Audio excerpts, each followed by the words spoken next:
Hello, my name is Nicholas Hampson and I'm with French International Television. We come to you tonight to record on Louis XIV's progress in his dream to become a conqueror. Since 1635, when we only had 25,000 men in our army, we have raised our armed forces to 250,000 men, and today in 1659. At the center of this is Francois Letellier, who is the Secretary of State for War for Louis XIV, who has now taken complete control of the army. By taking complete control of the army, he has enforced new methods of gaining troops: dragooning, conscription, and in the future it appears that we may resort to a lottery form of conscription. The leader of these forces, Don Martinet, makes them tough, obedient, fighting machines.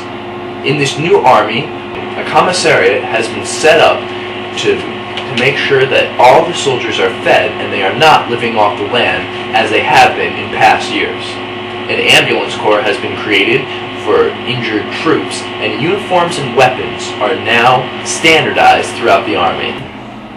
These military advancements have placed France in the position to become a serious player in European affairs for the next hundreds of years. For more on the Treaty of Pyrenees, here's Chris Iser. Thanks, Nick. Now, the long war Spain fought with the Habsburgs protecting the German interests left the country militarily and financially exhausted. Now, but the wars they fought with France didn't help either. This resulted in the Treaty of Pyrenees, which had Spain surrendering extensive territories to France. This just in. Today, in the year 1678, the Treaty of Nijmegen has been signed, ending the long 6-year war with the Holy Roman Empire and Spain.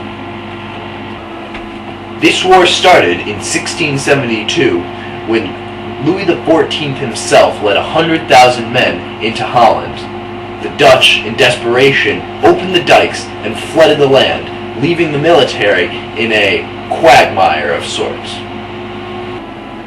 This is just another example of the expansion policy put under effect by Cardinal Richelieu of his father's regime. The 1667 invasion of Flanders and Spanish Netherlands is another example. After this war, France gained 12 towns and cities, including Lille, Tournai, as well as French Comte. The other divisions in European countries have forced Louis to look at other prospective invasions of Strasbourg and Lorraine. Here's Chris Iser reporting on these divisions in other European countries. Hey, anything for you, big guy. Louis has been encouraged by the division of power among the other European states, leaving them vulnerable to conquest. Spain is not what it once was, and the German states are fragile. Our biggest threat comes from across the Channel in England. Hello, I'm Nick Hampson, and this is FIT.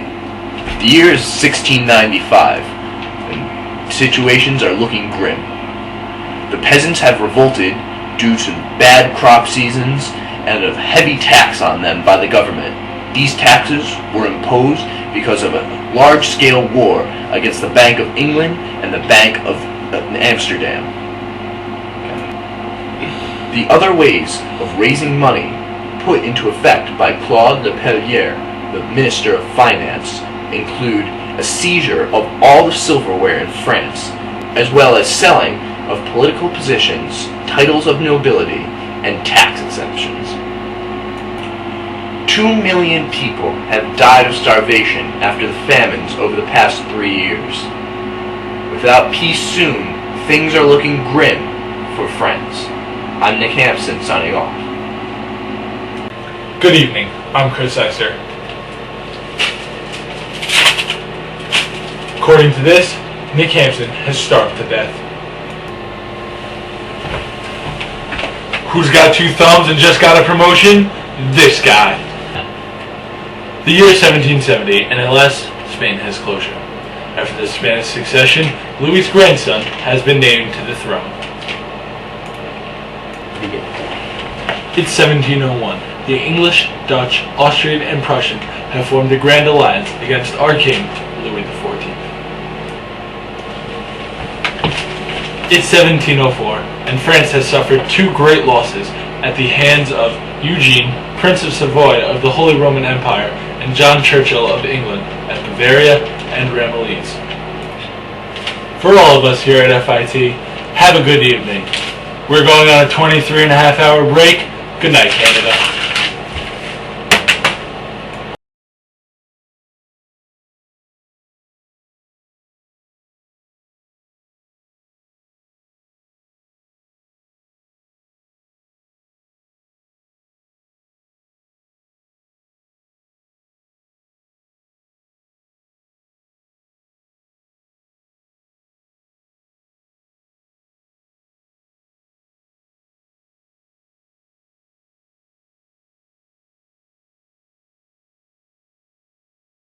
Good.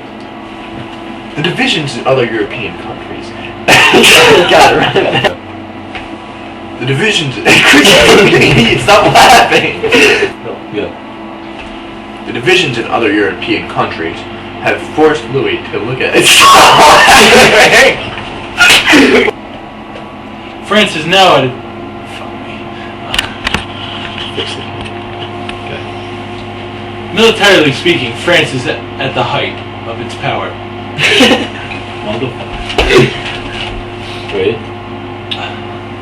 This is right.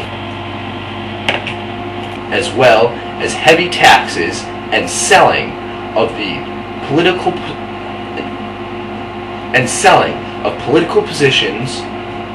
No, as all right. So. Hello, I'm Chris Eider. Eider.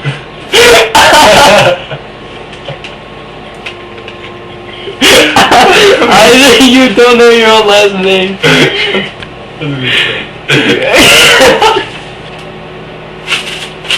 Nick Hampson has perished.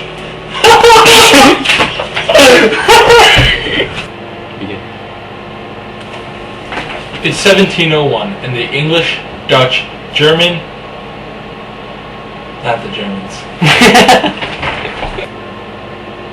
Go. It's 1701. The English, Dutch, Austrians, and